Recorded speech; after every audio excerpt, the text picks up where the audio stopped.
Sir, ഞാൻ കോഴിക്കോടാണ്. കേരളത്തിലെ കോഴിക്കോട് നിന്നാണ് ഈ ബിസിനസ് സ്റ്റാർട്ട് ചെയ്തത്. നിങ്ങൾക്കൊക്കെ അറിയാം, നമ്മളെ ഗോകുമാറിന് നമ്മളെ സുജിത് സാർക്ക് JP സാർക്കും ഒക്കെ കിട്ടി. ആ കൂട്ടത്തിലുള്ള അന്ന് തൊട്ടുള്ള ആൾക്കാർപ്പെട്ട ഒരു വ്യക്തിയാണ് ഞാൻ. അതുകൊണ്ടാണ് ആ കേരളത്തിൽ നിന്ന് ആ ബിസിനസ് തമിഴ്നാട്ടിൽ എത്തിയപ്പോൾ നിങ്ങളൊക്കെ എൻ്റെ ടീമിൽ ഉണ്ടാവാനുണ്ടായ കാരണം.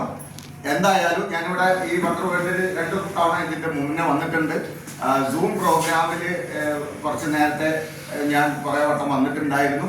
പല ആളും അങ്ങനെ കണ്ടിട്ടുണ്ടാവും. എന്നാൽ കണ്ട ആളായാലും കാണാത്തായാലും നമ്മുടെ ആദ്യം എൻ്റെ കുടുംബത്തിലുള്ള നിങ്ങളെല്ലാവരും കാണാൻ എനിക്ക് നിങ്ങളോട് 2 വാക്ക് സംസാരിക്കാനുള്ള ഒരു ഭാഗ്യം കിട്ടിയതിന് ഞാൻ അതീവ സന്തുഷ്ടനാണ്.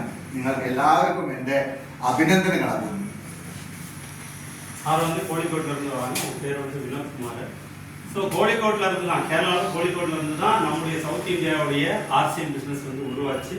அப்புறம் கோகுமார் சார்ல இருந்து அப்படியே ஒவ்வொரு லேடர்ஸ் வழியாக அதுக்கப்புறம் தமிழ்நாடு கூட வந்துச்சு.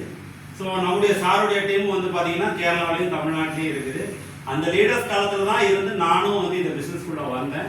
இன்னைக்கு வந்து ஒரு மிகப்பெரிய ஒரு பிஸ்னஸ் நம்ம RCMல வளர்ந்துகிட்டு இருக்கு. ஸோ நான் நிறைய 2 தடவை இங்கே மீட்டிங் வந்திருக்கேன். இது இல்லாமல் ஜூம் மீட்டிங்கில் நிறைய தடவை வந்திருக்கேன். நிறைய பேர் என்னை பார்த்துருக்கலாம், நிறைய பேர் பார்க்காம வந்திருக்கலாம். ஸோ உங்கள் எல்லாருக்குமே என்னுடைய நன்றியை நான் தெரிவிச்சுக்கிறேன். அப்படிங்கிறத നമ്മളൊക്കെ RCMലെ ഉള്ള ആൾക്കാരല്ലേ? RCM ഒരുപാട് RCM ബിസിനസ്സാണ് ചെയ്തത്. എന്താണ് RCM? എന്താണ് RCM?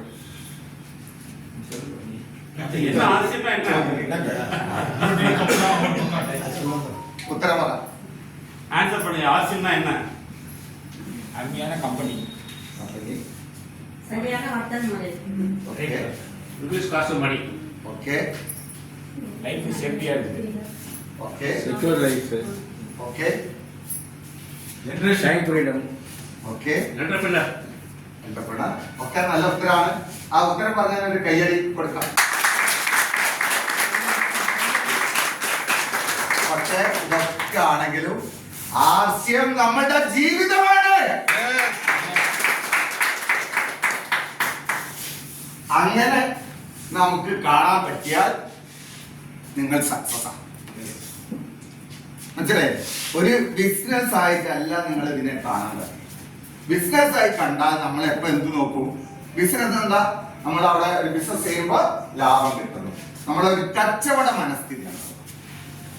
കച്ചവട മനസ്ഥിതി എന്താണല്ലോ? നമ്മള് കച്ചവടം ചെയ്യുന്നു, ലാഭം കിട്ടണം. അതാണ് അതിന് വേറെ ഒന്നും കിട്ടില്ലല്ലോ. RCMല് ലാഭം മാത്രമാണോ കിട്ടുന്നത്? അല്ല, നിങ്ങളുടെ ജീവിതത്തിൽ എന്തൊക്കെ വേണോ അതെല്ലാം കിട്ടും. കിട്ടോ? അപ്പൊ നമ്മളെ ജീവിതമല്ലേ? നമ്മളുടെ ജീവിതം വെച്ച് നമ്മൾ ആരും പന്താടരുത്. അപ്പൊ RCM നമ്മുടെ ജീവിതമാണെങ്കിൽ നമ്മൾ അത് വെച്ച് പന്താടരുത്. RCM നിങ്ങളെ കയ്യിൽ കിട്ടി, നിങ്ങൾ അതിനെ നിസ്സാരമായിട്ടാണ് കാണുന്നതെങ്കിൽ, എല്ലാ ജോലികളും കഴിഞ്ഞിട്ടാണ് നിങ്ങൾ RCMനെ പ്രയോറിറ്റൈസ് ചെയ്യുന്നതെങ്കിൽ നിങ്ങളുടെ ജീവിതമാകുന്നത്. നിങ്ങൾക്ക് എല്ലാം കൂടി ചേർന്നാണ് നമ്മൾ എന്തൊക്കെ ആഗ്രഹിക്കുന്നു അതാണ് നമ്മുടെ ജീവിതം. അതാണ് RCM എങ്കിൽ, RCM എല്ലാം കിട്ടുമെങ്കിൽ നിങ്ങൾ ഏറ്റവും പ്രയോറിറ്റൈസ് ചെയ്യുന്നത് എന്താണ്? RCM ആണ്.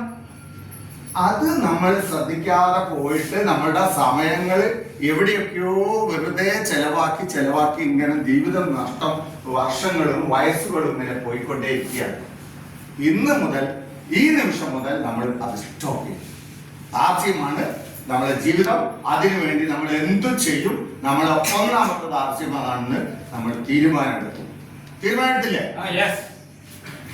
ஸோ RCM என்னன்னு கேட்டப்ப நம்ம எல்லாத்துலேருந்து ஒரு ஆன்சர் வந்துச்சு. சரியா? ஒவ்வொரு ஆன்சர் சொன்னீங்க. ஆனால் ஒரு உண்மையை தெரிஞ்சுக்கங்க, RCM தான் நம்ம எல்லோருடைய வாழ்க்கை. நம்ம எல்லோருடைய வாழ்க்கை வந்து RCMங்கிறத நம்ம முதல்ல புரிஞ்சுக்கணும். நாம இவ்வளோ விஷயம் சொன்னோம். என்ன சொன்னோம்? ஒரு வியாபார மனநிலை அப்படிங்கிற மனநிலையில தான் நம்ம RCM பார்க்குறோம். என்ன? ஒரு பொருளை விற்கிறோம், அதுல லாபம் கிடைக்குது. அந்த வியாபார மனப்பான்மையில தான் நம்ம அதை பார்க்கணுமே தவிர RCM நம்முடைய வாழ்க்கை நம்ம யாரும் பார்க்கறது இல்லை. ஏன்னா நம்முடைய வாழ்க்கைங்கிறது என்ன? நம்முடைய ஒவ்வொரு லட்சியமும் அமைந்து சேர்ந்த ஒரு அமைப்பு தான் நம்முடைய வாழ்க்கை.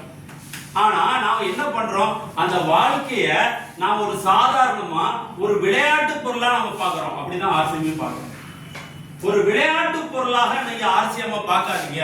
உங்க நேரத்தை செலவிடுறதுல வேற எதுலயோ நீங்க ஸ்பெண்ட் பண்ணிட்டு கடைசியில வந்து ஆர்சிஎம் ஒரு சாதாரணமா எடுத்து நீங்க பண்ணாதீங்க.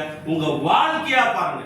ஏன்னா உங்க வாழ்க்கையில நீங்க என்னெல்லாம் அடையணும்னு நினைக்கிறீங்களோ அந்த எல்லாத்தையும் தர வல்லது ஆர்சிஎம். அப்ப அந்த ஆர்சிஎம் நீங்க உங்க வாழ்க்கையா எடுத்து பண்ணுங்க. தயவு செஞ்சு அதை ஒரு உங்க வாழ்க்கையில உங்களுக்கு அலட்சியமான ஒரு விஷயமா எடுத்து பண்ணாதீங்க. இன்னையிலிருந்து தயவு செஞ்சு முடிவெடுங்க. ஆர்சிஎம் உங்களுடைய வாழ்க்கையின் முடிவெடுங்க. உங்களுக்கு வாழ்க்கையில என்னென்ன தேவையோ எல்லாமே ஆர்சிஎம்